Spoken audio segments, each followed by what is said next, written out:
to take now that we're switched gears, now that I believe what we've seen over the last few days is we've seen the president's team completely dismantle the arguments that were made from the House. We've talked about bad process from the House where they completely cut the president out for 71 of 78 days. We talked about how they selectively picked the witnesses they wanted and selectively leaked. We've seen the results of selective leaks even as late as this past week with the issues that we've seen before the Senate and the issues with Bolton. But then there's an interesting transition today, because today we're going to transition. We're going to transition into 16 hours of questions. We're now actually going to get to hear from the senators themselves on what they want to know and how they want to know it.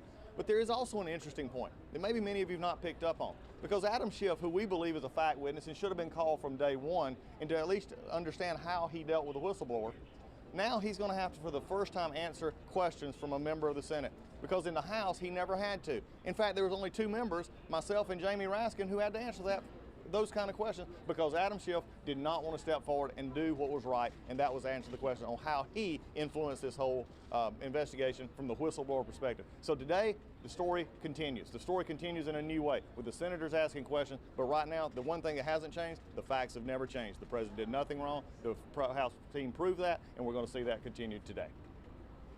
I give it to Debbie. Let's go.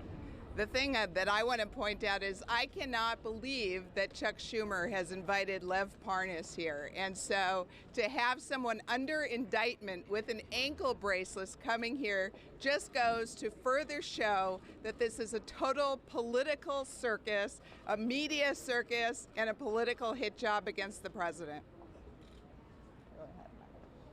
Just point out that what the American people care about are the real things in real life, the things that are happening right now. They're ready for the Congress to move on and get back to work. We're glad that this trial is finally coming to an end. If you look at what's happening just in Washington today, the president just signed the USMCA and a big ceremony that will literally help every American in every district across the country. Last night he had a rally in New Jersey. He had over 158,000 tickets requested for President Trump's rally. We're told that there were a lot of Democrats involved in that rally as well. They want to show appreciation for this administration and what they've been able to accomplish for the country. We have to put this behind us. The defense was put on its case and rested.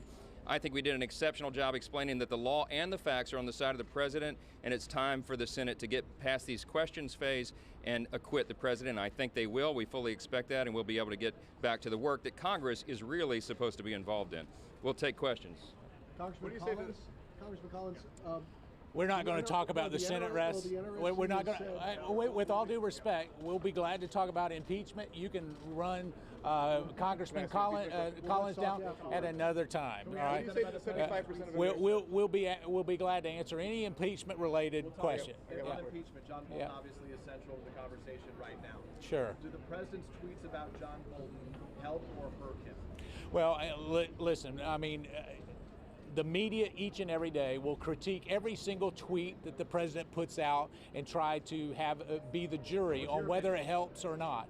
Here's what I can say is the fact that we're having to talk about John Bolton at the 11th hour, the fact that we will continue to see leaks. We have a count that is 17-0. The Democrats have called 17 witnesses. The Republicans have called 0. Why do we think that 18-0, 19-0 will stop my Democrat colleagues from making any other assertions? Here's what I will say.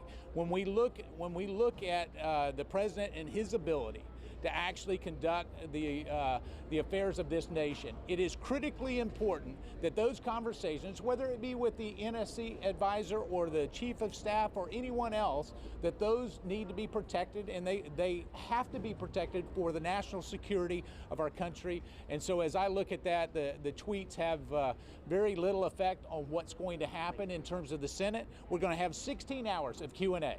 16 hours of Q&A that will highlight the gaps in my Democrat colleagues' position, and I think that that's what's going to matter today. To what extent, if Democrats ultimately vote for the president's acquittal, what would allow you to say about this process? Yeah, listen, we've already had Democrats come across and join with Republicans when it came to the impeachment articles in the House. We already see bipartisan opposition. To have bipartisan acquittal verdicts certainly would carry the same message, but the message, whether it's straight party line or a bipartisan message, is the same.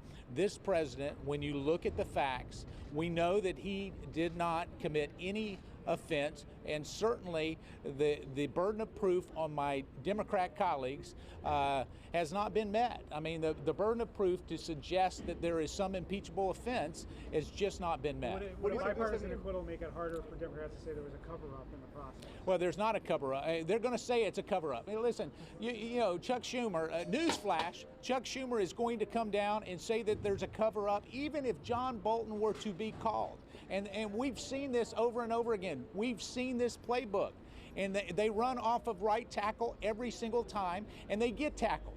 And so it is important that we understand that no acquittal that is bipartisan or just partisan is going to change the facts of the matter, and that is Democrats will use this to their political advantage as much as they can. We see that with Lev Parnas being here today with an ankle bracelet. You know, that's in the long history of the Michael Avenatti and Michael Cohen. I mean, come on, it is a circus. The American people know it, and they want us to focus on things that matter. Yes. Yeah. Could you respond to the line of Democrats today, which is that no witnesses equals a weakened democracy, less faith in justice, weakened Senate as an institution, those big kind of questions that they are saying are going to be the result if we do not call witnesses? Well, they called 17 witnesses, and again, it's 17-0, but Doug wants to... Yeah, I mean, Chairman, Mr. Maddox has done a great job here. This has been 17 witnesses. If they're talking about this is a disgrace to democracy, they're going down this road if you don't call witnesses, then my question is, what do they call the House process? Do they call it a great day for America? No, they don't. It's a sad day for America because they did everything in their possibility to destroy not only the rules of the House to get to the end result, they also took took away any due process, any fairness to the process, and to say that actually works now, for the Senate or for the Democrats to actually say this is a fair process or they want a fair process is just pure hypocrisy. The other thing about it is, we knew this, as the question earlier was, what are they going to say about it being a process that was not proper? Well, they said that in their opening statements. Chairman Nadler said, if we don't get what we want, then you're all corrupt and we're just going from there. That's what we knew this from day one, so it's not new. Yeah, the House could have called John Bolton. They decided not to subpoena him. It was their job to do it, and now it is the height of hypocrisy that they are claiming that they should be called over in the Senate when they didn't do their own job. So go ahead. Yeah, I want to know, what do you say to the 75% of Americans who say they want witnesses, including by a recent poll, 48% Republicans? Yeah, so did you look at the crosstabs? Because we looked at the crosstabs. Most of those are people who want Hunter Biden to come and testify. Yeah. So when you look at this, what the American people want and what Republicans want is a fair shake. And what they believe that they didn't get in the House was a fair shake. I think it's more important. I think it's because we're 17-0. Do you think 18-0 will change? Ask Chuck Schumer, will 18-0 change? Will he come out and all of a sudden say the president is not guilty? We know the answer to that. They've made up their mind. It is time that we go ahead and make up our mind on whether we're going to be about the people's business going forward, or we're going to continue this like we have for the last 3 years. This is the Adam Schiff political playbook playing out on the Senate floor, and it's time that we draw it to a close. For clarity, the Republicans have said that all the information presented is hearsay. Do you believe that John Bolton, whether he should be allowed to say it, has firsthand knowledge of the president's dealings with Ukraine? I would, based on his position, what I believe that John Bolton would have was certainly the ability to talk to the president. I don't know whether he did, but certainly would be in a position to do that. But what I do know, hold on, let me finish. Here's what I do know. John Bolton, after this alleged conversation, met with President Zelensky. He didn't bring up the aid. The aid was not brought up. There was no condition to the aid. That was on August 27th of this year.